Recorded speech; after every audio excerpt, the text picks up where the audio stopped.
ready to go on stage. I was prepared, I felt ready, and I was about to talk to 90 people. Not any 90 people, 90 Toastmasters. That's people that really know public speaking. Now, I was about to talk on one topic that is one of my greatest discoveries this year, self-acceptance. I was ready, I was pumped, and I was about to go. But my entrance on stage was delayed by 1 minute because I wanted everybody in the crowd to get a handout. Now, in that minute, I had enough time to go from I'm ready through, well, maybe a handout wasn't that much of a good idea. It's taking a little bit too long. All the way to, oh my God, this is taking too long. I'm robbing people of their time. Well, who am I to talk about self-acceptance? I know nothing about it. I'm nothing but a fraud.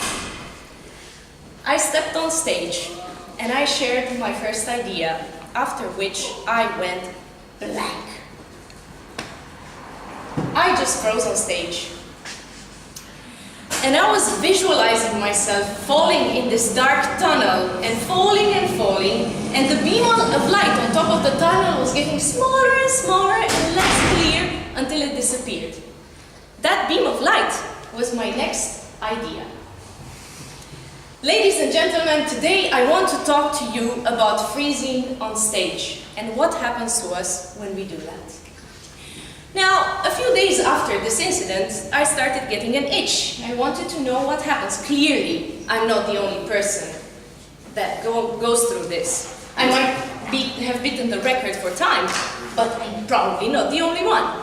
So as a matter of fact, scientists say that freezing on stage is the brain's natural self-defense mechanism against a dangerous situation. The dangerous situation being us getting in a very shameful situation for what we're about to say. All right, science, I get that. But that left me quite high and dry. I needed to know a bit more. What happens with our emotions when we're on stage? What's going on in our heads? What's other people's experiences about this?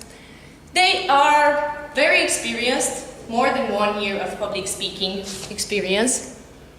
More than half of them speak more than once a month. They are people that feel very confident on a day-to-day basis, and actually they feel even more confident on stage. And here's where the interesting part comes. 67% of the respondents say they do not suffer from stage fright. However, 70% of the respondents said that they experienced what I had experienced. Freezing on stage. Now, when I asked about the reasons why this happens, people said the most common was I learned my speech by heart and didn't remember my next idea. The next common reason was I hadn't practiced enough. And the third one was that the subject was something I didn't feel I mastered, and it was too late to change it by the time I realized it. All right. What about what we feel when this happens? Well, people said I felt powerless. I felt empty, lost, ashamed. And there comes the anxiety, panic, even terror. Now, these are feelings. What about thoughts? And people's thoughts are pretty surprising because they say, I'm such a failure. Everyone is looking, I'm going to fail. I want to leave. Really? You forgot what you wanted to say? So much self-judgment. Now, on the other hand, this is the surprising part, because I asked people that saw others or experienced others in front of them freezing on stage, what were their thoughts? And look at this. I wanted to reach out and help. I wanted to hug her. Let's support her. It happens to the best of us. Guys, this is like such an unbalanced way of seeing things, because the frozen speaker is full of self-doubt and self-judgment, while the crowd is full of encouragement and belief. it's good to be aware of this unbalanced situation. Now, when I asked for advice, I got this, and it was pretty interesting. Laugh. Just laugh. It will break that moment you're in. Try again, from the top, the same idea. Relax, if you can, or take a sip of water. Now, as far as my experience goes, the next time you freeze, remember that it's normal. It's your brain's self-defense mechanism. You can't fight science, that's it.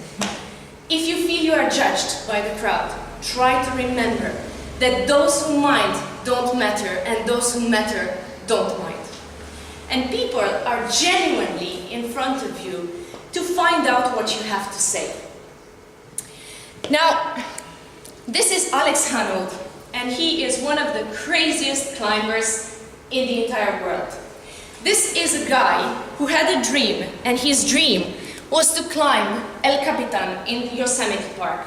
But he wanted to climb it without a rope and without any safety measures. Yeah, you might recognize this image from your MacBooks, desktops.